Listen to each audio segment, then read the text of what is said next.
नमस्कार। स्वागत है आप सब लोगों का हमारे चैनल लीगल खजाना पर, जिसका स्लोगन है इंफॉर्मेशन इज पावर, यानी कि जानकारी ही ताकत है। मैं प्रदीप नमानी एडवोकेट आज आप लोगों के लिए लेकर के आया हूं टॉपिक डिवोर्स। क्या होता है डिवोर्स, कब इसकी रिक्वायरमेंट आती है, किस तरीके से यह फाइल हो सकता है, कहां पर यह फाइल हो सकता है, क्या इसके प्रोसीजर्स होते हैं, किस तरीके के एविडेंस इस पे पिटिशनर सबमिट कर सकता है, किस तरीके के एविडेंस को कोर्ट अप्रिशिएट करती है।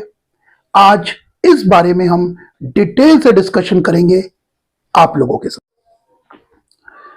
यूं तो जब दो लोग आपस में मैट्रिमोनियल अलायंस से कनेक्ट होते हैं या फिर शादी के बंधन में बनते हैं, तो दोनों ही पार्टनर ये मान के चलते हैं कि अब हम अपनी बाकी की लाइफ एक दूसरे के साथ म्यूचुअल कॉपरेशन से बिताएंगे या एक दूसरे लाइफ पार्टनर के साथ खुशी खुशी रहेंगे। लेकिन प्रॉब्लम तब आनी शुरू होती है जब इन्हीं दोनों लोगों के बीच डिफरेंसेस इस हद तक बढ़ जाते हैं कि एक दूसरे के साथ रहने पर इनका दम घुटना शुरू होता है। इस हद तक बढ़ जाते हैं कि एक दूसरे के साथ ये अंडर वन रूफ या एक छत के नीचे नहीं रह सकते।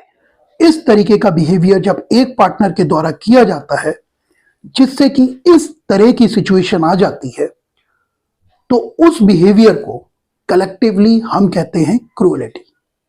लीगल टर्मिनोलॉजी दो तरीके की क्रूएलिटी को रिकॉग्नाइज करता है।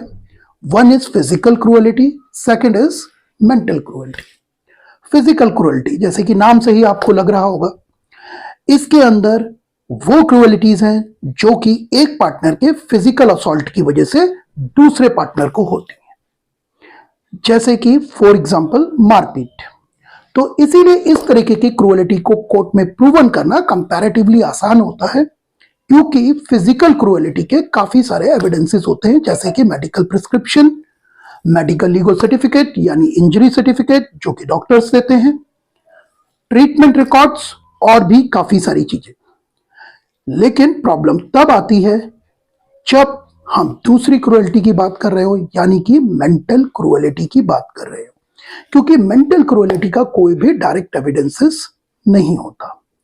मेंटल क्रूएलिटी में वो सभी बिहेवियर आते हैं जो कि एक पार्टनर के द्वारा इस कदर किए जाते हैं कि दूसरे पार्टनर का मेंटल स्टेट इफेक्टेड होता है, और दूसरे पार्टनर का वो मेंटल स्टेट इस हद तक इफेक्टेड होता है कि वो अपनी प्रोफेशनल लाइफ, अपनी सोशल लाइफ पर फोकस नहीं कर पाता है।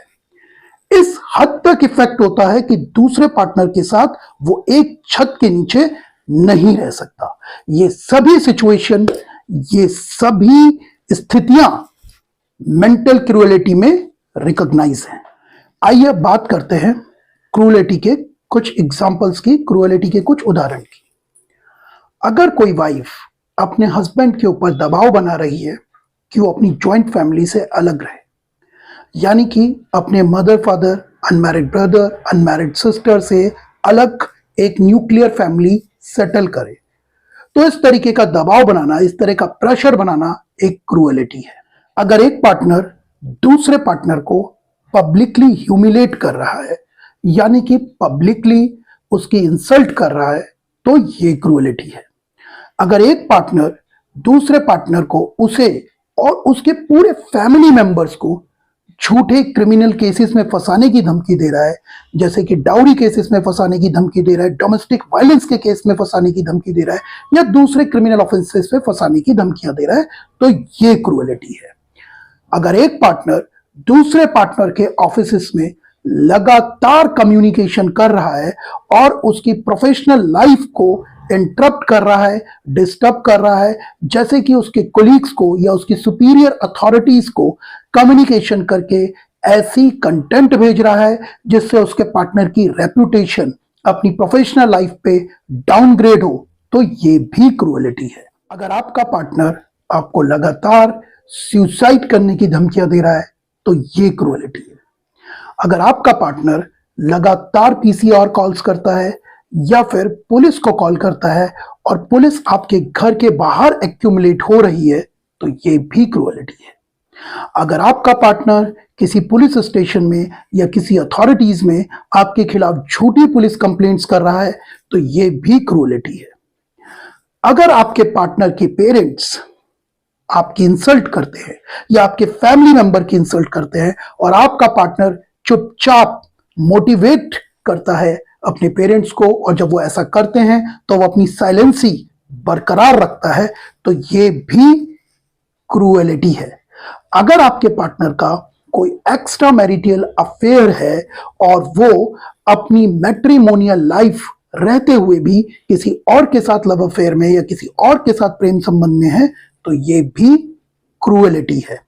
अगर आपका पार्टनर किसी एडिक्शन का शिकार है या किसी नशे का शिकार है और बार बार आपके समझाने के बावजूद उस पर कोई इंप्रूवमेंट नहीं आ रही है, तो ये भी क्रूएलिटी है। अगर आप ऑफिस से आते हैं और ऑफिस से आने के बाद घर में एक ऐसा एटमॉस्फेयर जनरेट होता है कि जहां पर आप और आपके पार्टनर एक दूसरे से बात तक नहीं कर रहे हैं, एक तरीके की कोल्ड वॉर घर में चल रही है, तो ये भी क्रूएलिटी है। क्रूएलिटी में ऐसे सभी तरीके के एग्जाम्पल्स आते हैं जिनसे कि ऐसा इनह्यूमन बिहेवियर होना पाया जाता है। अगर ये सब किसी के साथ हो रहा है तो उसके पास क्या सॉल्यूशन है, उसके पास क्या लीगल सॉल्यूशन है, आज हम इन्हीं सब के बारे में, इन्हीं सब सब्जेक्ट मैटर्स में बात करेंगे।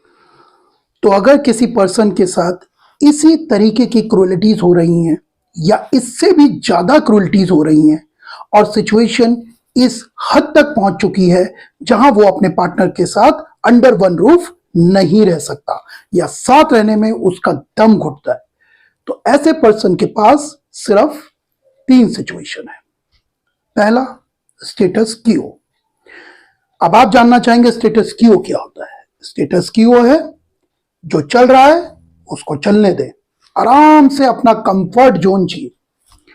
लेकिन अगर इस सिचुएशन को आप अलाउ करते हैं तो यकीन मानिए ये ना सिर्फ आपकी सोशल लाइफ बल्कि प्रोफेशनल लाइफ पर भी इफेक्ट करेगा। दूसरा तरीका होता है म्यूचुअल कंसर्न डिवोर्स, यानी कि आप अपने पार्टनर से बात करें, उसको समझाएं कि अब इस रिश्ते पर कुछ नहीं बचा है, उसको तैयार करें आपसी रजामंदी से तलाक के लिए, म्यूचुअल कंसर्न डिवोर्स के लिए।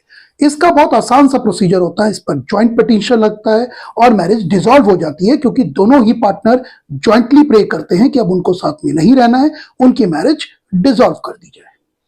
अगर आपका पार्टनर म्यूचुअल कंसर्न डिवोर्स के लिए तैयार नहीं है तो तीसरा रास्ता, आखिरी रास्ता, तीसरा रास्ता है वन साइडेड डिवोर्स, यानी कि एक तरफा तलाक। तो बात करते हैं वन साइडेड डिवोर्स यानी एक तरफा तलाक की। वन साइडेड डिवोर्स का पूरा प्रोसीजर डिफाइन है सेक्शन 13 हिंदू मैरिज एक्ट में, यानी कि कानून में एक तरफा तलाक के लिए प्रोविजंस है। कानून में एक तरफा तलाक के लिए टोटल 8 प्रोसीजर्स हैं, यानी कि 8 ग्राउंड्स हैं जिनके ऊपर डिवोर्स पिटीशन फाइल की जा सकती है। इसमें से जो सबसे पहला ग्राउंड है वो है एडल्ट्री। एडल्ट्री क्या होती है? Adultery means establish A sexual relation outside the wedlock, यानी कि कोई पार्टनर अगर अपनी मैट्रिमोनियल वेडलॉक से बाहर किसी और के साथ फिजिकल रिलेशन एस्टैब्लिश करता है तो ऐसे में जो एग्रीव्ड पार्टनर है वो कोर्ट के पास जा सकता है on the ground of adultery. तो डिवोर्स फाइल करने का वन ऑफ द ग्राउंड है एडल्ट्री। दूसरा ग्राउंड जो हमारा लॉ रिकॉग्नाइज करता है वो है cruelty. Cruelty means physical cruelty और मेंटल क्रूएलिटी। दोनों ही क्रूएलिटी के ऊपर जो एग्रीव्ड पर्सन है वो कोर्ट पर जा सकता है और अपना डिवोर्स पिटीशन फाइल कर सकता है, ये प्ली करते हुए कि अब उसके ऊपर जो क्रूएलिटी हो रही है वो इतनी अनटॉलरेबल है कि वो उनको अब बर्दाश्त करने की स्थिति में नहीं है। जो तीसरा ग्राउंड आता है वो है इंसैनिटी और मेंटल डिसऑर्डर। यानी कि जब एक पार्टनर को जो दिमागी हालत है या ये कहें जो मेंटल स्टेट है वो इतना डिस्टर्ब है कि उसके साथ दूसरा पार्टनर नहीं रह सकता, दूसरे पार्टनर को लाइफ थ्रेटनिंग महसूस होता है, तो ऐसे में जो एग्रीव्ड पर्सन है वो कोर्ट के पास अपना डिवोर्स पिटीशन दाखिल कर सकता है, डिवोर्स पिटीशन प्रेजेंट कर सकता है on the ground of insanity. अगर हम अगले ग्राउंड की बात करें तो वो है डेजर्शन। अब डेजर्शन क्या है? डेजर्शन ये है कि जब कोई पार्टनर दूसरे पार्टनर की कंपनी को छोड़ के चले जाता है और अलग रहना शुरू कर देता है, और जो एग्रीव्ड पार्टनर है अगर वो सारी कोशिशें सारे एफर्ट कर चुका है और उसके बावजूद भी जो दूसरा पार्टनर है वो उसके साथ अपनी मैट्रिमोनियल लाइफ रिज्यूम करने नहीं आ रहा है और ऐसा 2 साल तक हो चुका है, तो जो एग्रीव्ड पार्टनर है वो इस ग्राउंड पे कि पिछले 2 साल से मेरा पार्टनर मुझसे अलग रह रहा है, मैं सारी कोशिशें कर चुका हूं और वो अब मेरे साथ मैट्रिमोनियल लाइफ रिज्यूम नहीं करना चाहता, तो एग्रीव्ड पार्टनर इन ग्राउंड्स के ऊपर भी अपनी डिवोर्स पिटीशन डाल सकता है। उसके बाद जो अगला ग्राउंड है वो है वेनरल डिजीजेस। वेनरल डिजीजेस जो होती हैं वो कम्युनिकेबल नेचर की होनी चाहिए। यानी कि अगर किसी एक पार्टनर को इस तरीके की डिसीज है जो कि दूसरे पार्टनर को सेक्सुअली ट्रांसमिट हो सकती है या ये कहें दूसरे पार्टनर को फैल सकती हैं, कम्युनिकेबल नेचर की हैं, फैलने वाले नेचर की हैं, तो ऐसे में जो दूसरा पार्टनर है, जो एग्रीव्ड पार्टनर है, वो कोर्ट के पास इस ग्राउंड में आ सकता है कि उसके पार्टनर को वेनरेबल कम्युनिकेबल डिजीजेस हैं, इसीलिए वो अपनी मैट्रिमोनियल लाइफ आगे रिज्यूम नहीं करना चाहता, तो वो अपनी डिवोर्स पिटीशन कोर्ट में डाल सकता है। इसके बाद जो अगला ग्राउंड है वो है रेनंसिएशन।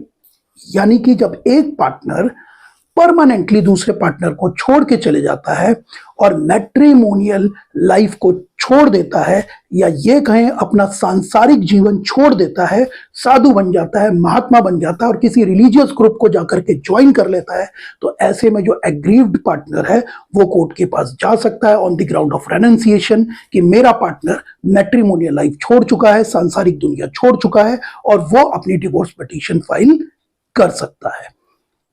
अगला ग्राउंड है कन्वर्जन।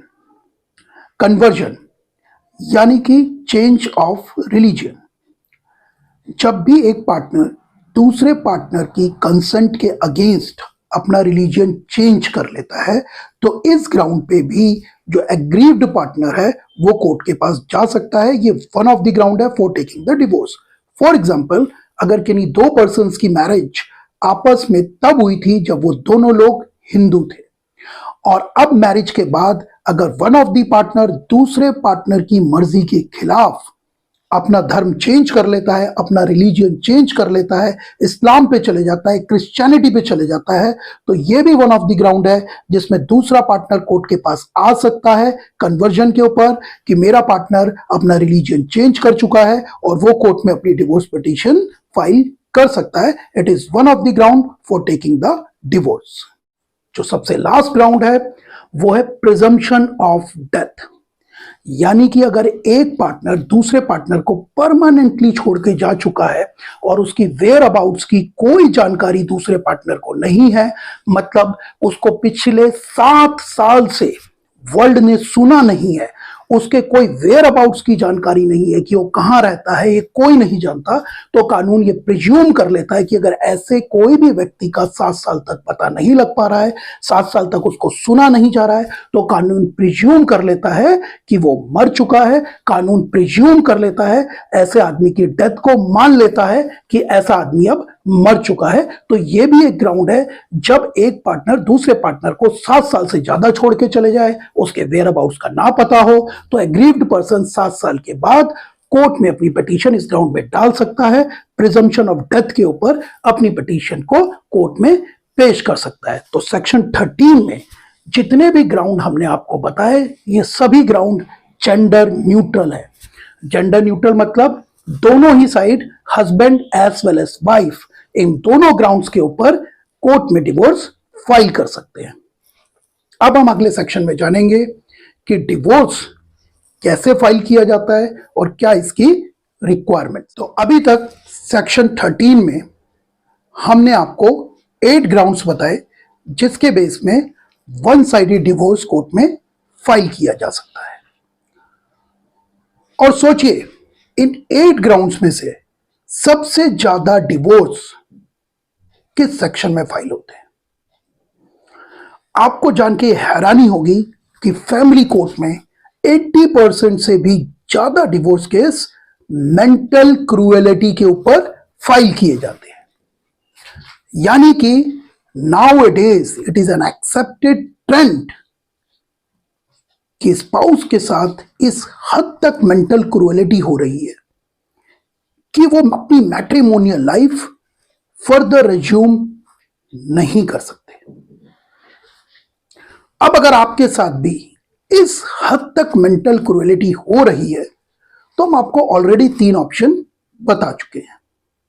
और अगर आपने पहला ऑप्शन स्टेटस की हो जो चल रहा है उसको चलने दो, इस मोटिव पर अगर आप काम कर रहे हैं, या हम यूं कहें कि अपनी डेड मैट्रिमोनियल लाइफ का एक्स्ट्रा बर्डन आप अपने शोल्डर पर लेकर के चल रहे हैं, तो आप अपने आप को धोखा दे रहे हैं।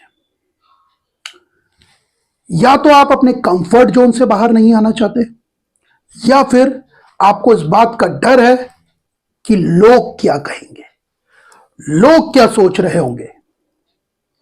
और इन सब चीजों का जो एक्स्ट्रा बर्डन है वो डायरेक्टली आपने लिया हुआ है अपने मेंटल हेल्थ के ऊपर, अपनी मेंटल स्टेट के ऊपर, जो कि डायरेक्टली आपकी प्रोफेशनल लाइफ, आपके करियर को इंपैक्ट कर रहा है।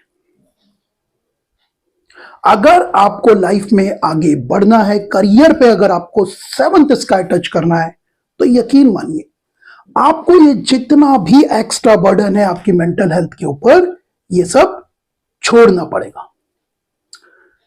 इंग्लिश लैंग्वेज में भी एक इडियम है, ड्रॉप द बैगेज, यानी कि अननेसेसरी बर्डन को छोड़ दीजिए। फॉर एग्जाम्पल, आप लोगों ने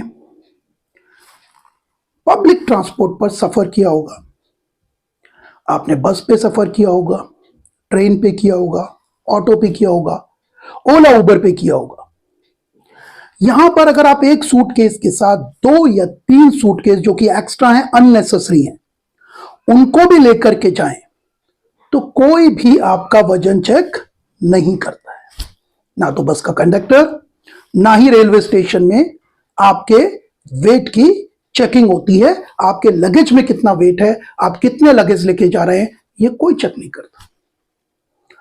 लेकिन जब आप फ्लाई करने जाते हैं, जब आप एयरपोर्ट में जाते हैं, तो एयरपोर्ट की एंट्री में आपका वेटेज चेक होता है। वहां लिमिटेशन है कि एक टिकट के ऊपर आप कितना वेटेज ले जा सकते हैं, और अगर आप ज्यादा कैरी कर रहे हैं देन यू हैव टू पे फॉर इट। क्योंकि एरोडायनेमिक्स का बड़ा सिंपल सा फंडामेंटल है कि टेक ऑफ के लिए प्लेन के अंदर एक सर्टेन लिमिट से ज्यादा वेट नहीं रहना चाहिए, वरना वो टेक ऑफ नहीं कर पाएगा। तो यानी कि चलने के लिए जितना मर्जी वजन हो, लेकिन उड़ने के लिए वजन छोड़ना पड़ता है। If you want to fly, you have to drop that extra baggage. You have to drop that extra weight. आपको ये वेट जो आप अपनी मेंटल स्टेट पर लेकर के चल रहे हैं, मेंटल तनाव पर हैं, लोग क्या कहेंगे, इसका एक्स्ट्रा बर्डन लेकर के चल रहे हैं, ये आपको छोड़ना पड़ेगा। So now the decision is yours. Whether you want to walk in your life with that extra burden of your dead matrimonial life or want to fly. और अगर आपने सोच ही लिया है कि आपको इस एक्स्ट्रा बर्डन के साथ सिर्फ चलना है, अपनी डेड मैट्रिमोनियल लाइफ को खींच करके जीना है, तो आगे का वीडियो आपके लिए नहीं है। ऑन द अदर हैंड, अगर आप इस एक्स्ट्रा बर्डन को शट आउट करना चाहते हैं, आप अपनी माइंड की पूरी एनर्जी को पॉजिटिव डायरेक्शन में लगाना चाहते हैं, आप अपने करियर के सेवंथ स्काई को अचीव करना चाहते हैं और इस एक्स्ट्रा बर्डन को छोड़ करके आगे बढ़ना चाहते हैं और यू वांट टू फ्लाई, तो आगे का वीडियो सिर्फ आपके लिए है, क्योंकि हम उसमें बताने जा रहे हैं कि आप अपनी डिवोर्स फाइल कैसे कर सकते हैं, आप अपना डिवोर्स पिटीशन कहां फाइल कर सकते हैं, आप किस तरीके के एविडेंसेस को मैट्रिमोनियल क्रूएलिटी के एविडेंसेस के तौर पर सबमिट कर सकते हैं, फैमिली कोर्ट किस तरीके के मैट्रिमोनियल क्रूएलिटी के एविडेंसेस को एप्रिशिएट करते हैं, किस तरीके से डिवोर्स प्रोसीडिंग चलती है। उसका सबसे पहला स्टेप है ड्राफ्टिंग। ड्राफ्टिंग का मतलब है आपको अपनी डिवोर्स पिटीशन ड्राफ्ट करनी है, जिसके लिए आप किसी लीगल एक्सपर्ट की या एडवोकेट की मदद ले सकते हैं, किसी एडवोकेट को अप्रोच कर सकते हैं और आपके साथ जितने भी मेंटल क्रूएलिटी के एलिगेशन हैं उनको बता करके पूरा मेंटल क्रूएलिटी के एलिगेशन को आप अपनी डिवोर्स पिटीशन पर लिख सकते हैं। लेकिन ड्राफ्टिंग एक मोस्ट टेक्निकल पार्ट है डिवोर्स पिटीशन का, क्योंकि डिवोर्स पिटीशन के अंदर आपको स्पेसिफिक रहना पड़ता है, मतलब आपको जितनी भी क्रूएलिटी हुई है उनके जहां तक हो स्पेसिफिक डेट्स लिखने चाहिए। अगर आपको किसी इंसिडेंट का लेट से पूरा डेट याद नहीं है तो कम से कम मंथ एंड ईयर जरूर लिखना चाहिए। पूरी डिवोर्स पिटीशन आप बिल्कुल स्पेसिफिक रखेंगे, जितनी भी आपके साथ मेंटल क्रूएलिटी हुई है उसको पैरावाइज लिखेंगे। उसके बाद एक जो टेक्निकल पार्ट्स है वो आपके एडवोकेट लिखते हैं और ड्राफ्टिंग कंप्लीट हो जाती है। आपका एफिडेविट साइन होने के बाद, आपकी प्लीडिंग साइन होने के बाद, आपकी डिवोर्स पिटीशन साइन होने के बाद ड्राफ्टिंग खत्म हो जाती है। अब सेकंड प्रोसीजर है फाइलिंग। जब आपकी डिवोर्स पिटीशन बिल्कुल तैयार हो जाती है उसके बाद आप उसको कंसर्न फैमिली कोर्ट में, जहां पर आपका ज्यूरिसडिक्शन बनता है, यानी कि या तो जहां आपकी शादी हुई हो उस कोर्ट में या फिर उस एरिया में जहां पर आप लास्ट बार ऐसे हस्बैंड एंड वाइफ रहे हो, या फिर उस एरिया में जहां करंटली वाइफ अभी रह रही है, आप इन तीन में से किसी भी एरिया की कंसर्न फैमिली कोर्ट पर अपना divorce petition Hindu marriage act section 13(1)(1)(a) यानी मेंटल क्रूएलिटी पर फाइल कर सकते हैं। फाइल होने के बाद आपको एक स्पेसिफिक डेट मिलती है, फर्स्ट डेट होती है। उस दिन आपको अपने वकील साहब के साथ, अपने एडवोकेट के साथ फैमिली कोर्ट पे अपेयर होना होता है और फैमिली कोर्ट आपकी पिटीशन की स्क्रूटनी करते हैं, यानी कि टेक्निकलिटी आपकी फाइल पर देखते हैं कि क्या डिवोर्स पिटीशन की रिक्वायरमेंट पूरी हो रही है, क्या आपकी शादी को 1 साल हो गया है, और अगर 1 साल नहीं हुआ तो ऐसे कौन से कारण आपने एडिशनल सेक्शन 14 की एप्लीकेशन लगा करके बताए हुए हैं कि 1 साल से पहले आपकी डिवोर्स पिटीशन को मेंटेनेबल कर लिया जाए। ये सब रिक्वायरमेंट पूरी होने के बाद, अपना ज्यूरिसडिक्शन पैरा देखने के बाद, फैमिली कोर्ट रिस्पोंडेंट को यानी कि आपके पार्टनर को नोटिस देने की डायरेक्शंस देते हैं और इस तरीके से नोटिस इशू होने के बाद कोर्ट नोटिस यानी कोर्ट की तरफ से नोटिस आपके पार्टनर के पास जाता है। अब नोटिस इशू होने के बाद रिस्पोंडेंट के पास 2 ऑप्शन होती हैं, या तो वो कोर्ट में ना अपेयर हो या फिर जो डेट मिली है, जिस डेट में रिस्पोंडेंट को डायरेक्शन मिली है कोर्ट में अपेयर होने की, उसमें वो अपेयर हो। पहली कंडीशन, अगर नोटिस जाने के बावजूद रिस्पोंडेंट कोर्ट में अपेयर नहीं होते हैं तो रिस्पोंडेंट को फैमिली कोर्ट के द्वारा एक्स पार्टी प्रोसीडिंग में ले लिया जाएगा या उसको एक्स पार्टे कर दिया जाएगा, यानी कि बिना उसकी मौजूदगी के आपकी डिवोर्स पिटीशन को सुना जाएगा, बिना उसकी मौजूदगी के आपके डिवोर्स के एविडेंसेस सबमिट होंगे और बिना उसकी मौजूदगी के उन एविडेंसेस के ऊपर जजमेंट दे दिया जाएगा। लेकिन अगर रिस्पोंडेंट जिसके लिए आपने या जिसके अगेंस्ट आपने फैमिली कोर्ट में डिवोर्स पिटीशन डाला है वो स्टेट में आता है, अपनी अपीयरेंस पुट करता है, तो उसके बाद फिर वो आपकी डिवोर्स पिटीशन का रिटन स्टेटमेंट या प्लेन लैंग्वेज में कहें तो आपकी डिवोर्स पिटीशन का पैरा वाइज रिप्लाई फाइल करेगा, जिसमें वो हर पैरा के लिए अपना पक्ष बताएगा, या तो उसको एडमिट करेगा या उसको डिनाई करेगा या फिर अपना डिफेंस लिखेगा। और यहां पर रिटन स्टेटमेंट यानी कि रिप्लाई फाइल करने का जो स्टेज है वो खत्म हो जाता है। उसके बाद आपकी मर्जी है, चाहे तो आप उस रिप्लाई का रेप्लिकेशन या रिजॉइंडर भी डाल सकते हैं, जिसको हम कहते हैं जवाब का जवाब।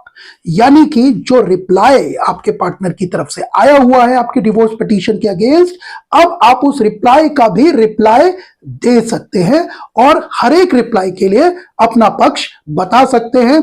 अगर कुछ आपके पास एक्स्ट्रा फैक्ट आए हैं आफ्टर फाइलिंग द डिवोर्स, तो वो एडिशनल फैक्ट्स भी अपने रिप्लाई या रिजॉइंडर पर मेंशन कर सकते हैं। और ये रिप्लाई जाने के बाद आपका रेप्लिकेशन और रिजॉइंडर की जो फाइलिंग है वो क्लोज हो जाती है। और यहां पर हम कहते हैं कंप्लीशन ऑफ प्लीडिंग्स, यानी कि प्लीडिंग्स कंप्लीट हो चुकी हैं। प्लीडिंग जिसमें आई आपकी डिवोर्स पिटीशन, नोटिस होने के बाद जिसमें आया रिप्लाई ऑफ द रिस्पोंडेंट, और उसके बाद आ गया आपका रेप्लिकेशन और रिजॉइंडर, और यहां पर प्लीडिंग क्लोज हो जाती है। कंप्लीशन ऑफ प्लीडिंग्स के बाद जो अगली स्टेज आती है वो है फ्रेमिंग ऑफ इश्यूज। अब आप ये जानना चाहेंगे कि ये फ्रेमिंग ऑफ इश्यूज क्या होता है। फ्रेमिंग ऑफ इश्यूज को हम अदर वर्ड्स में बोलें तो ये है फ्रेमिंग ऑफ क्वेश्चंस, यानी कि अब कोर्ट वो क्वेश्चन फ्रेम करेगा जिसके लिए आगे की इंक्वायरी चलेगी, या जिन क्वेश्चन का आंसर ढूंढने के लिए आगे की इंक्वायरी कोर्ट कंडक्ट करेगा। लेट्स से अगर आपने डिवोर्स क्रूएलिटी के ऊपर डाला हुआ है और आपकी पिटीशन में जितने भी एलिगेशन थे आपके पार्टनर ने सिरे से उनको डिनाई कर दिया है, तो अब कोर्ट ये इशू फ्रेम करेगा या कोर्ट ये क्वेश्चन फ्रेम करेगा कि क्या आपके पार्टनर ने आपको क्रूएलिटी से डील किया है। और अगर इस क्वेश्चन का इंक्वायरी के बाद आंसर यस निकलता है तो डिवोर्स ग्रांट कर दिया जाएगा, आंसर नो निकलता है तो डिवोर्स का पिटीशन डिसमिस कर दिया जाएगा। तो फ्रेमिंग ऑफ इश्यूज का मतलब है वो फ्रेमिंग ऑफ क्वेश्चंस या वो क्वेश्चंस फ्रेम करना जिनके लिए कोर्ट आज से काम करेगा, या आपके डिवोर्स पिटीशन में कोर्ट आज से जिसके लिए सुनवाई करेगा, अपनी इंक्वायरी कंडक्ट करेगा उन आंसर्स का क्वेश्चन ढूंढने के लिए। आमतौर पर जो मेंटल क्रूएलिटी के ऊपर डिवोर्स पिटीशन डाली जाती है उसमें यही इशू फ्रेम होता है, whether respondent dealt the petitioner with cruelty. और इसका जो ओनस होता है वो पिटिशनर के ऊपर होता है। पिटिशनर को इस ओनस को डिस्चार्ज करना होता है, यानी कि कोर्ट को सेटिस्फाइड करना होता है कि उसको क्रूएलिटी से डील किया गया है। यहां पर इशू फ्रेम होने के बाद, इशू फ्रेम होने की या जो क्वेश्चन फ्रेम हुआ है उसके फ्रेम होने के बाद केस एविडेंस पर आ जाता है, यानी कि हम यूं कहें पिटिशनर को इनवाइट किया जाता है अपना केस साबित करने के लिए या एविडेंस फाइल करने के लिए। फ्रेमिंग ऑफ इश्यूज में जाने से पहले हम आपको ये बता दें, इट इज एडवाइजेबल कि आपके पास जितने भी डॉक्यूमेंट हैं, जितने भी डॉक्यूमेंट्री एविडेंस हैं या इलेक्ट्रॉनिक एविडेंसेस हैं, जितने भी आपके पास डॉक्यूमेंटेड शेप में एविडेंस है, उनको लिस्ट ऑफ डॉक्यूमेंट के साथ या इंडेक्सिंग के साथ, प्रॉपर पेजिंग के साथ फ्रेमिंग ऑफ इशू से पहले सबमिट करा देना चाहिए। क्योंकि फ्रेमिंग ऑफ इशू होने के बाद आप बिना कोर्ट की परमिशन लिए कोई भी डॉक्यूमेंट्री एविडेंस या कोई डॉक्यूमेंट कोर्ट में सबमिट नहीं करा सकते हैं। तो ये एडवाइजेबल है कि फ्रेमिंग ऑफ इश्यूज की स्टेज में जाने से पहले, कंप्लीशन ऑफ प्लीडिंग्स तक या इवन कंप्लीशन ऑफ प्लीडिंग के बाद, बिफोर फ्रेमिंग ऑफ इश्यूज आपकी पोजीशन पर जितने भी डॉक्यूमेंट्री एविडेंसेस हैं उनको रिकॉर्ड पर सबमिट करा दीजिए। एविडेंसेस, तो एविडेंस पे सबसे पहले स्टेज आती है पिटिशनर एविडेंस।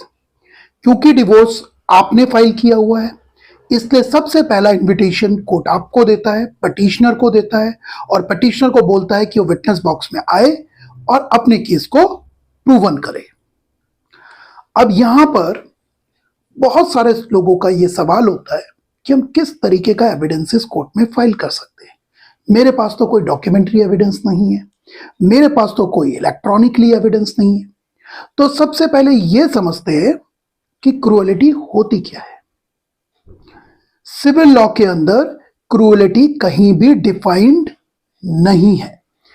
यानी कि मेंटल क्रूएलिटी आपके पार्टनर का कोई भी ऐसा एक्ट हो सकता है जिससे कि आपकी मेंटल स्टेट के ऊपर इफेक्ट हो, जिससे कि आपकी प्रोफेशनल लाइफ के ऊपर इफेक्ट हो, जिससे आपकी सोशल लाइफ के ऊपर इफेक्ट हो, जिससे आपकी रेपुटेशन के ऊपर इफेक्ट हो। और ये सभी cruelty inside the four corner of matrimonial home में होती है। यानी कि जितने भी हस्बैंड और वाइफ के झगड़े होते हैं वो घर के चार दीवारी के अंदर होते हैं, जिसका अमूमन कोई भी विटनेस नहीं होता है। तो अब ऐसी स्टेज में क्या एविडेंस डाले जाएं, अपने केस को कैसे साबित किया जाए। यहां पर जो कुछ आपने पिटीशन में एलिगेशन लगाए हुए हैं वो सभी एलिगेशन आपको एफिडेविट में दोबारा से सोन करने होते हैं, एफिडेविट में दोबारा से लिखने होते हैं। और उसके साथ अगर डिवोर्स पिटीशन फाइल करने के बाद फर्दर कोई क्रूएलिटी हुई है तो वो एलिगेशन भी आपको एफिडेविट के अंदर लिखने होते हैं। और इस एफिडेविट का जो टाइटल है अब वो दे दिया जाता है evidence by way of affidavit. यानी कि आपने एफिडेविट के माध्यम से अपनी गवाही सबमिट करा दी है। और अब जो आपकी पिटीशन के अंदर मेयर एलिगेशंस थे वो आपके एफिडेविट में लिखने के बाद या एविडेंस एफिडेविट में लिखने के बाद अब इंडियन एविडेंस एक्ट के अकॉर्डिंगली एविडेंस बन चुका है, क्योंकि आपने एफिडेविट में वो एलिगेशन लिख करके अपने आप को विटनेस बॉक्स में प्रेजेंट कर दिया है फॉर द क्रॉस एग्जामिनेशन। ये बिल्कुल एक उसी केस की तरह है जिसपे आई विटनेस अपनी आंखों के सामने हुए किसी ऑफेंस के बारे में विटनेस बॉक्स में खड़े होकर के अपनी टेस्टिमनी देता है और उसकी गवाही को एविडेंस मान लिया जाता है, क्योंकि वो इंसिडेंस उसके सामने हुआ है। इसी तरीके से जो क्रूएलिटी हुई है इसके आई विटनेस आप हैं और आपने वो सारी चीजें अपने एविडेंस एफिडेविट में लिख दी हैं, वो कोर्ट पर सबमिट करा दी हैं। अब ये जानते हैं कि डिवोर्स प्रोसीडिंग के अंदर एविडेंस किस नेचर का होता है। क्रिमिनल जूरिस्प्रूडेंस के अंदर जो एविडेंस का एप्रिसिएशन होता है उस पे एविडेंस जो साबित करने के लिए ओनस होता है वो होता है बियॉन्ड द रीजनेबल डाउट, क्योंकि वहां पर प्रोसिक्यूशन या स्टेट एक्यूज के लिए कन्विक्शन मांग रही होती है, बड़ा रिलीफ मांग रही होती है। तो जितना बड़ा रिलीफ उतने ही बड़े नेचर का एविडेंस डिस्चार्ज करने का ओनस। तो इसीलिए क्रिमिनल जूरिस्प्रूडेंस के अंदर, क्रिमिनल ट्रायल के अंदर जो एविडेंस का एप्रिसिएशन होता है वो होता है बियॉन्ड द रीजनेबल डाउट। लेकिन यहां बात हम कर रहे हैं डिवोर्स पिटीशन की, जो कि एक सिविल रेमेडी है। आप जो कोर्ट से मांगने गए हैं वो डिवोर्स का रिलीफ मांगने गए हैं, अपनी मैरिज को डिसॉल्व करने के लिए गए हैं on the ground of cruelty, जो कि एक सिविल नेचर का रिलीफ है। इसीलिए यहां पर जो एविडेंस का पैमाना है, जो एविडेंस की ग्रेविटी है, वो बियॉन्ड द रीजनेबल डाउट ना होकर के रहेगी प्रीपोंडरेंस ऑफ प्रोबेबिलिटीज। यानी कि आपको अपना केस संभावनाओं के आधार पर साबित करना है, प्रोबेबिलिटी के बेस में साबित करना है। आपके ऊपर सिर्फ ओनस ये है कि अगर एक पर्सन को गिवन फैक्ट्स एंड सर्कमस्टांसिस के साथ रखा जाए तो एक प्रूडेंट पर्सन ये मान ले कि इसके साथ इस नेचर की क्रूएलिटीज हुई हैं। अब प्रीपोंडरेंस ऑफ प्रोबेबिलिटी को आप कैसे साबित करते हैं, जैसे कि हम बता चुके हैं, आपने जो भी आपके डिवोर्स पिटीशन के एलिगेशन थे या एलिगेशंस के बाद भी या डिवोर्स पिटीशन फाइल करने के बाद भी आपके साथ कुछ एक्स्ट्रा क्रूएलिटी हुई है, तो उन सभी क्रूएलिटीज को पैरावाइज लिख के आपने अपना एविडेंस एफिडेविट कोर्ट में सबमिट करा दिया है और अब उसको एविडेंस मान लिया जाएगा। और अब दूसरे पक्ष की जिम्मेदारी है, आपके पार्टनर के वकील की जिम्मेदारी है कि वो आपको क्रॉस एग्जामिनेशन के अंदर जो आपने एलिगेशन लिखे हैं, जो आपने एविडेंस दिया है, जो आपने एलिगेशन एविडेंस एफिडेविट के अंदर लगाए हैं, उन एलिगेशन से आपके स्टैंड को डाइल्यूट करे। और अगर क्रॉस एग्जामिनेशन के अंदर आपका स्टैंड डाइल्यूट नहीं हो पाता तो ये मान लिया जाएगा कि आपकी टेस्टिमनी क्रॉस का फिल्टर पार कर चुकी है और आपने अपना ओनस सक्सेसफुली डिस्चार्ज कर दिया है। आपने जो एविडेंस दिया है उससे जो क्वेश्चन फ्रेम हुआ था, जो फ्रेमिंग ऑफ इश्यूज था कि आपके ऊपर क्रूअल्टी हुई है या नहीं हुई है, आप उसे काफी हद तक साबित कर चुके हैं। इसी तरीके से अगर आपके पास कोई और विटनेस भी है, जैसे आपके पेरेंट्स हैं, आपके ब्रदर है, आपकी सिस्टर है, जिसके सामने इस तरीके के एलिगेशन हुए हों, तो वो भी अपना एविडेंस एफिडेविट कोर्ट में प्रेजेंट कर सकते हैं, अपने आप को क्रॉस के लिए सब्जेक्ट कर सकते हैं। और अगर उनकी भी टेस्टिमनी अनरिबटेड रहती है, यानी उनकी टेस्टिमनी डाइल्यूट नहीं हो पाती, उनके एलिगेशन डाइल्यूट नहीं हो पाते जो उन्होंने एफिडेविट में लिख के दिए हैं, तो उनका भी टेस्टिमनी क्रॉस का फिल्टर पार कर जाएगा और आपका ओनर्स डिस्चार्ज हो जाएगा। इसी तरीके से आपके पास कोई नेबर है, कोई फ्रेंड सर्कल में है, कोई आपका ऑफिस कोलीग है जिसके सामने आपके पार्टनर ने आपकी रेपुटेशन को डाउन किया हो, वो भी अपना एविडेंस एफिडेविट दे सकते हैं, अपने आप को क्रॉस एग्जामिनेशन के लिए पुट कर सकते हैं आपके फेवर पर। और अगर उनकी टेस्टिमनी अनरिबटेड रहती है तो आपका डिवोर्स थ्रू हो जाएगा, आपका एविडेंस साबित हो जाएगा। यही नहीं, अगर कोई एविडेंस किसी ऐसी जगह पड़ा है जो आपके पोजीशन पर नहीं है, लेट्स से आपकी वाइफ ने आपके खिलाफ एक झूठी कंप्लेंट की हुई है पुलिस स्टेशन में जिसके ऊपर कोई एक्शन नहीं हुआ, या आपकी ऑफिस अथॉरिटीज को की हुई है या कहीं और की हुई है कोई झूठी कंप्लेंट, तो आप लिस्ट ऑफ विटनेस भी कोर्ट में प्रोड्यूस कर सकते हैं अपनी गवाही के टाइम पर। और ये कोर्ट का जुरिडिक्शन है उन लोगों को नोटिस भेज करके बुलाना, और अगर वो लोग नहीं आएंगे तो कोर्ट उनको वारंट के माध्यम से बेलेबल वारंट भेज के या नॉन बेलेबल वारंट भेज के उनकी प्रेजेंस कोर्ट में सिक्योर करेगा, और वो लोग अपना डॉक्यूमेंट्री एविडेंस कोर्ट में फाइल करेंगे। तो आपको अभी तक समझ आ चुका होगा कि आपको अपना एविडेंस कैसे प्रूवन करना है। सिर्फ आपने जो एलिगेशन लगाए हैं अपनी पिटीशन पे वही आपको एविडेंस एफिडेविट में देने हैं, और यदि वो क्रॉस का एग्जामिनेशन का फिल्टर पार कर जाता है या आपके वो एलिगेशन क्रॉस एग्जामिनेशन में डाइल्यूट नहीं होते हैं, तो सिर्फ आपकी गवाही के ऊपर ही आपका डिवोर्स केस थ्रू हो सकता है। ये वॉलेंट्री है, ये आपका ऑप्शनल है कि आप बाकी के गवाह बुलाना चाहें या बाकी के गवाह ना बुलाना चाहें, क्योंकि कोर्ट ये मानता है fact never changes. Let's say sun rises from the east. ये एक फैक्ट है कि सूरज पूरब से ही उगता है, तो सूरज पूर्व से उगता है, ये फैक्ट चेंज नहीं हो सकता, चाहे जितना भी क्रॉस एग्जामिनेशन में क्वेश्चन कहीं से भी पूछा जाए, कैसे भी पूछा जाए, फैक्ट्स चेंज नहीं होते हैं। अगर आपके साथ वो इंसिडेंट हुए हैं, वो क्रूएलिटी के इंसिडेंट सिरेवार हुए हैं जो आपने अपनी डिवोर्स पिटीशन में लिखे हैं, जो आपने एविडेंस एफिडेविट में लिखे हैं, तो यकीन मानिए क्रॉस एग्जामिनेशन में वो डाइल्यूट भी नहीं होंगे, because these are the facts, और फैक्ट्स नेवर चेंज। और अगर क्रॉस एग्जामिनेशन में वो एलिगेशन डाइल्यूट नहीं होते, जो कि दूसरे पक्ष की जवाबदारी है, दूसरे पक्ष की जिम्मेदारी है, तो आपने जो एविडेंस दिया वो एविडेंस अब क्रॉस का फिल्टर पार करने के बाद आपका एविडेंस सक्सेसफुली आपका ओनर्स डिस्चार्ज कर चुका है।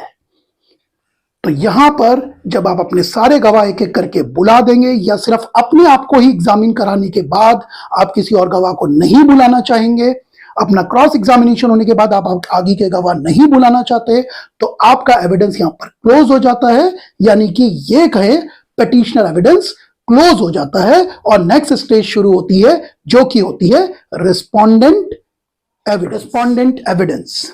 अब आपका एविडेंस खत्म होने के बाद ओनर शिफ्ट होता है और रिस्पोंडेंट के ऊपर जाता है, और रिस्पोंडेंट को यह कहा जाता है कि जो उसने अपने रिप्लाई में लिखा है, जो अपनी रिटर्न स्टेटमेंट पे लिखा है, जो उसने स्टैंड लिया है, अब वो उसको साबित करे।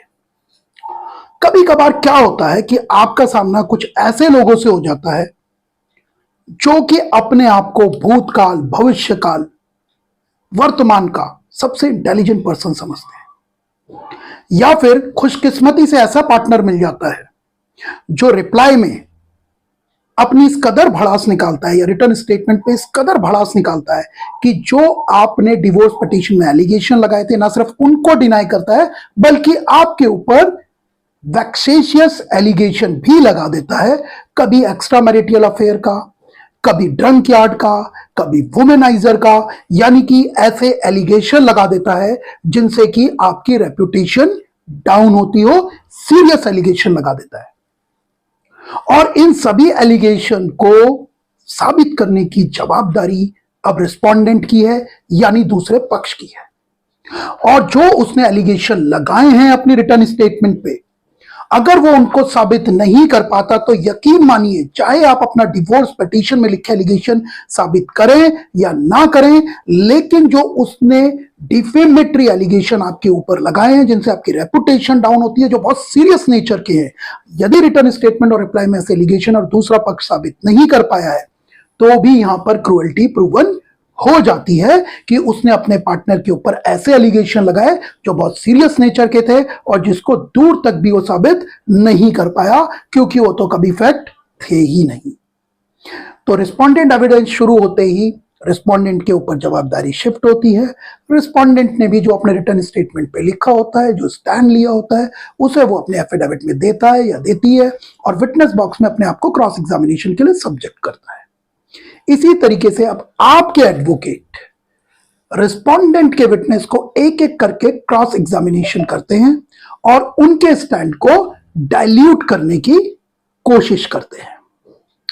ज्यादातर जिस पार्टनर ने क्रूएलिटी की होती है उसके पास सिवाय स्टोरी के कुछ होता ही नहीं है और वो अपनी डब्ल्यूएस के अंदर, अपने एफिडेविट के अंदर ऐसे एलिगेशंस लगाते हैं जो कभी हुए ही नहीं होते, सिर्फ आपके एलिगेशन को काउंटर करने के लिए, जिनको बहुत ही आसानी से, क्योंकि वो फैक्चुअल मैट्रिक्स का पार्ट नहीं है, वो फैक्ट्स कभी हुआ ही नहीं, वो एलिगेशन तो क्रिएट किया हुआ एलिगेशन है, तो आप उसे आराम से क्रॉस एग्जामिनेशन में डाइल्यूट कर सकते हैं। सपोज करिए आपके पार्टनर ने इस तरह का एलिगेशन लगाया है कि आप रोज उसके साथ मारपीट करते थे, तो आप क्रॉस एग्जामिनेशन में पूछ सकते हैं कि जब भी उसके साथ सो कॉल्ड मारपीट होती थी तो क्या कोई पड़ोस से, कोई नेबर से उसको रेस्क्यू करने आता था उन आवाजों को सुन के, या घर के बाहर एक्यूमुलेट होते थे तो उन पड़ोसियों के नाम क्या है और उन पड़ोसियों का एविडेंस उसने करवाया है या नहीं करवाया है, क्या उसने उस दिन कोई पीसीआर कॉल की थी, पीसीआर कॉल की थी तो अपने आप को एमएलसी के लिए डॉक्टर से एग्जामिन करवाया था तो किस हॉस्पिटल से उसने अपना ट्रीटमेंट लिया था। और अगर वो फैक्ट्स इनैमोरेटेड है, यानी कि वो फैक्ट्स बनाया हुआ है, वो एलिगेशन बनाया हुआ है, वो एलिगेशन झूठा है, तो क्रॉस में बहुत आराम से डाइल्यूट हो सकता है, जैसा कि मैंने आपको अभी बताया। तो इसी तरीके से रिस्पोंडेंट अपने एक एक विटनेस कोर्ट में ला सकता है और आपके ऊपर ओनस होता है उसकी कहानी को डाइल्यूट करने का, जो कि क्रॉस एग्जामिनेशन से किया जा सकता है। रिस्पोंडेंट एविडेंस बंद होने के बाद, क्लोज होने के बाद फाइनल आर्ग्यूमेंट पर केस आता है। फाइनल आर्ग्यूमेंट से पहले भी अगर किसी भी पर्सन के पास कोई एविडेंस है तो वो लास्टली उस एविडेंस को सबमिट करवा सकता है फैमिली कोर्ट एक्ट के अंदर एप्लीकेशन लगा करके। फैमिली कोर्ट एक्ट में फैमिली कोर्ट को ये पावर है कि किसी भी डॉक्यूमेंट को एज एन एविडेंस वो ले सकता है, चाहे उसकी एविडेंटरी वैल्यू हो चाहे ना हो। और यहां पर अब जो आपने क्रॉस किया होता है, दोनों पक्ष के वकील अपनी फाइनल आर्ग्यूमेंट करते हैं, पहले अपने केस के फैक्ट्स को प्रेजेंट करते हैं, फिर कोर्ट को बताते हैं कि उन्होंने evidence by way of affidavit में वो सारे फैक्ट्स सोन किए थे, वो सारे फैक्ट लिखे थे और उनके क्लाइंट ने अपने आप को क्रॉस एग्जामिनेशन के लिए सब्जेक्ट किया। वो पूरा क्रॉस एग्जामिनेशन वो पढ़ करके बताते हैं और ये बताने की कोशिश करते हैं कि पूरे क्रॉस एग्जामिनेशन के दौरान मेरे क्लाइंट का जो स्टैंड है वो डाइल्यूट नहीं हुआ और क्रॉस का फिल्टर पार कर चुका है और इस तरीके से मैंने अपने केस को साबित कर दिया है। और दोनों पक्षों की इसी तरीके से एविडेंस कंक्लूड होने के बाद, बहस सुनने के बाद, जज साहब केस को फाइनली जजमेंट पे लगाते हैं, प्रोनाउंसमेंट ऑफ जजमेंट पर, और उसमें कोर्ट आपके डिवोर्स पिटीशन का डिस्पोजल कर देता है, यानी उसके ऊपर निर्णय दे देता है। तो आइए अब बात करते हैं कुछ सपोर्टिंग जजमेंट्स की। इन सभी जजमेंट्स को जो कि ऑनरेबल सुप्रीम कोर्ट ने प्रोनाउंस की हुई हैं, आप अपनी डिवोर्स पिटीशन की फाइनल आर्ग्यूमेंट्स के दौरान अपने केस को सपोर्ट करने के लिए फाइल कर सकते हैं। सबसे पहली लैंडमार्क जजमेंट जो कि honourable supreme court of India की है, वो है नारायण गणेश दास्ताने वर्सेस सुचित्रा नारायण दास्ताने। इस जजमेंट को शॉर्ट में लीगल में हम दास्ताने वर्सेस दास्ताने भी कहते हैं। साइटेशन नंबर है AIR 1975 SC 1534। इस जजमेंट पर हस्बैंड का जो केस है वो honourable supreme court of India तक गया, जहां पर हस्बैंड का डिवोर्स पिटीशन पर यह एलिगेशन था कि जो उसकी वाइफ है वो उसको सुसाइड की धमकियां देती है, घर को आग लगाने की धमकियां देती है। जब हस्बैंड ऑफिस से आता है, डोर नॉक करता है तो उसके लिए डोर ओपन अप नहीं करती है। जब बच्चा बुखार में होता है उन लोगों का, तो उस बच्चे को मर्सिलेसली बीटिंग करती है, यानी कि बहुत बुरी तरीके से मारपीट करती है। Honourable supreme court of India ने इन सभी एलिगेशंस को क्रूएलिटी की परिभाषा में लिया, क्रूएलिटी की डेफिनेशन में लिया, और honourable supreme court of India ने रेशियो सेटल किया कि मेंटल क्रूएलिटी के अंदर वो हर तरीके का एलिगेशन कवर है जिससे कि दूसरे स्पाउस की जो मेंटल स्टेट है वो इफेक्ट होती हो, उसकी रेपुटेशन इफेक्ट होती हो, उसकी प्रोफेशनल लाइफ इफेक्ट होती हो। ऐसे सभी एलिगेशंस को फोर कॉर्नर क्रूएलिटी के लिए एलिगेशन माना गया है। आइए इसी तरीके से अब बात करते हैं दूसरी जजमेंट के ऊपर, जो again honourable apex court of India या honourable supreme court of India की है, और इसका टाइटल है Maya Devi versus Jagdish Prasad AIR 2007 SC 1426। Citation number बताने के बाद अब हम आपको बताते हैं कि इस केस के फैक्ट क्या थे। यहां हस्बैंड ने अपना डिवोर्स पिटीशन फाइल किया, जिसमें उसने अपनी डिवोर्स पिटीशन में एलिगेशन लगाए कि उसकी वाइफ लगातार उसके ऊपर क्रूएलिटी कर रही है, उसकी वाइफ उसको फूड प्रोवाइड नहीं करती, उनके बच्चों को फूड प्रोवाइड नहीं करती, और जो उसके पेरेंट्स हैं उनको भी फूड प्रोवाइड नहीं करती, और उल्टा उसके और उसके फैमिली मेंबर्स के ऊपर ब्लेम लगाती है।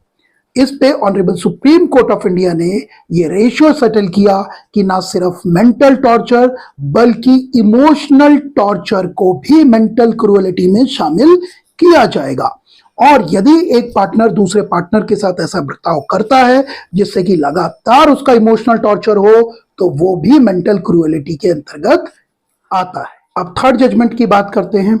अगेन ये भी honourable supreme court of India का प्रेसिडेंस है। जजमेंट का टाइटल है summer Ghosh versus Jaya Ghosh. Citation की बात करें तो साइटेशन नंबर है 2007 4 SCC 511। इस केस में हस्बैंड ने अपना डिवोर्स केस फाइल किया। हस्बैंड के एलिगेशन थे कि वाइफ की जो फर्स्ट मैरिज से बिटिया है, हस्बैंड को वो उससे इंटरेक्ट नहीं करने देती, उसके ऊपर जो उसका लव है वो एग्जिबिट नहीं करने देती। इसके अलावा हस्बैंड के ये भी एलिगेशन थे कि वो हस्बैंड के लिए खाना नहीं बनाती है और हस्बैंड को अपने फ्लैट से बार बार बाहर जाने के लिए कहती है। इसके अलावा वाइफ उसके साथ मैट्रिमोनियल लाइफ भी रिज्यूम नहीं करना चाहती, उसके साथ कोहैबिटेशन यानी साथ में भी नहीं रहना चाहती। जब यह case honourable supreme court of India तक गया तो honourable supreme court of India ने कहा कि कोई भी यूनिफॉर्म स्टैंडर्ड हम तय नहीं कर सकते हैं मेंटल क्रूएलिटी के लिए। मेंटल क्रूएलिटी कुछ भी हो सकती है जो दूसरे पार्टनर का स्टेट ऑफ माइंड इफेक्ट करती हो। Honourable supreme court of India ने यह भी कहा कि हम कोई भी यूनिफॉर्म स्टैंडर्ड तय नहीं कर सकते हैं जिससे कि कोर्ट ये एसेस कर सके कि मेंटल क्रूएलिटी किस लेवल की, किस ग्रेविटी की, या उसको मेजरमेंट करने का हम कोई मेथड एज सच डिफाइन नहीं कर सकते। मैं आपको ये बता दूं कि इस केस में डिस्ट्रिक्ट कोर्ट से हस्बैंड को डिवोर्स का डिक्री ग्रांट हो गया था on the basis of mental cruelty. और जो फोर्थ जजमेंट है उसका टाइटल है Kamini Gupta versus Mukesh Gupta. Citation number है AIR 1985 दिल्ली 62221। जैसा कि हमने आपको वीडियो के बीच में ही कहा था कि अगर आप डिवोर्स पिटीशनर डालते हैं और रिस्पोंडेंट अपने WS में या अपने रिप्लाई में कोई ऐसे एलिगेशन लगा देती है या ऐसे एलिगेशन लगा देता है जो कि सीरियस इन नेचर के हैं, जिससे दूसरे पर्सन की रेपुटेशन डाउन होती है, तो वो एलिगेशन प्रूवन करना भी रिस्पोंडेंट की जवाबदारी है ड्यूरिंग हर एविडेंस। और अगर वो उन एलिगेशंस को जो अपने रिप्लाई में सीरियस नेचर के एलिगेशन लगाए हुए हैं साबित नहीं कर पाते, तो ऑटोमेटिकली अपने आप में ये भी डिवोर्स का एक मजबूत आधार है। इस केस में भी बिल्कुल ऐसा ही हुआ था जिसका साइटेशन मैंने अभी आपको बताया है। ये case honourable Delhi high court तक गया था। यहां हस्बैंड ने डिवोर्स पिटीशन डाला था और वाइफ ने जब उस डिवोर्स पिटीशन का रिप्लाई डाला या WS डाला तो उसने बहुत ही सीरियस नेचर के एलिगेशन लगाए। वहां पर वाइफ के जो एलिगेशंस थे वो ये थे कि हस्बैंड ड्रंकयार्ड है, वो डेली शराब पीता है। एलिगेशन ये भी थे कि हस्बैंड वुमेनाइजर है, उसका कई लेडीज के साथ संबंध है। एलिगेशन ये भी थे कि हस्बैंड डिफरेंट गर्ल्स को मैट्रिमोनियल होम पर लाता है। कोर्ट ने ये ऑब्जर्व किया कि इस तरीके के सीरियस नेचर ऑफ एलिगेशंस जो कि WS में लगाए गए हैं वो कहीं भी दूर दूर तक साबित नहीं हो पाए, इवन प्रीपोंडरेंस ऑफ प्रोबेबिलिटी के आधार पर साबित नहीं हो पाए। इसीलिए हस्बैंड के ऊपर वाइफ ने क्रूएलिटी की है और इस आधार पर हस्बैंड को डिवोर्स ग्रांट कर दिया गया। तो हमने इस वीडियो में आपको डिवोर्स प्रोसीडिंग के बारे में पूरी जानकारी दे दी है, right from the filing of divorce till the pronouncement of the judgement. साथ में हमने आपको सपोर्टिंग जजमेंट जो कि honourable apex court of India की हैं, honourable high court of Delhi की हैं, उनके बारे में भी बता दिया है, उनका व्यू भी बता दिया है कि मेंटल क्रूएलिटी को कैसे इंटरप्रेट किया गया है। अब इस पूरे डिस्कशन के बाद आपको सपोज करिए एक हम सिचुएशन देते हैं कि आपको 4 से 5 घंटे का सफर करना है वॉल्वो से, और वॉल्वो में सिर्फ आप एक ही सीट बुक करा सकते हैं, यानी कि आपकी बगल वाली सीट पर कौन बैठेगा ये सिर्फ आपकी एक डेस्टिनी है। सपोज करिए आपकी बगल वाली सीट पर कोई ऐसा पर्सन बैठता है जिसका नेचर आपसे मिलता है, जिसका टेम्परामेंट आपसे मिलता है, जो नेचर का एक बहुत ही अच्छा व्यक्ति है, एक अच्छा पर्सन है, और आपको उसके साथ सफर करने में कोई परेशानी नहीं हो रही है, उल्टा आपका सफर बहुत ही आसानी से उससे बातें करते गुजर जाएगा। लेकिन कॉन्ट्राडिक्टरी, क्योंकि ये तो डेस्टिनेशन है। सपोज करिए आपकी बगल की सीट पर कोई ऐसा पर्सन आता है जिसका ना तो आपसे बिहेवियर मिलता है, ना टेम्परामेंट मिलता है, और उल्टा वो ऐसी हरकतें कर रहा है, ऐसा बिहेवियर कर रहा है जिसको आप टॉलरेट नहीं कर पा रहे हैं। तो यकीन मानिए अगर उस वॉल्वो में कोई सीट खाली है तो आप वॉल्वो की उस सीट पर शिफ्ट हो जाएगी, और यदि आपके पास ये ऑप्शन नहीं है तो आप वो 4 से 5 घंटे टॉलरेट कर लेंगे, ये सोच करके कि सफर सिर्फ 4 से 5 घंटे का है, उसके बाद मैं बस से उतर जाऊंगा। लेकिन जो ये मैट्रिमोनियल लाइफ है ये शुरू होती है जब से आपकी मैरिज होती है और एलिमिनेट होती है, खत्म होती है जहां पर मैट्रिमोनियल पार्टनर में से किसी एक पार्टनर का देहांत नहीं हो जाता, या फिर यूं कहें कि डेथ नहीं हो जाती है। तो जब आप 4 से 5 घंटे का सफर किसी ऐसे पर्सन के साथ करने को तैयार नहीं है जिससे आपका बिहेवियर ना मिलता हो, तो अपनी हाफ ऑफ द लाइफ यानी मैट्रिमोनियल लाइफ का सफर किसी ऐसे पर्सन के साथ कैसे कर सकते हैं जिसका बिहेवियर आपके प्रति, आपके अगेंस्ट बहुत ही क्रूएल है। इस सोच के साथ आपको छोड़े चले जाते हैं। जरा इस परिस्थिति को सोचने की कोशिश करिएगा, इस सिचुएशन को सोचने की कोशिश करिएगा। तो आपको ये वीडियो कैसा लगा, आप इस बारे पे कमेंट सेक्शन में कमेंट करके अपनी फीडबैक हमें दे सकते हैं।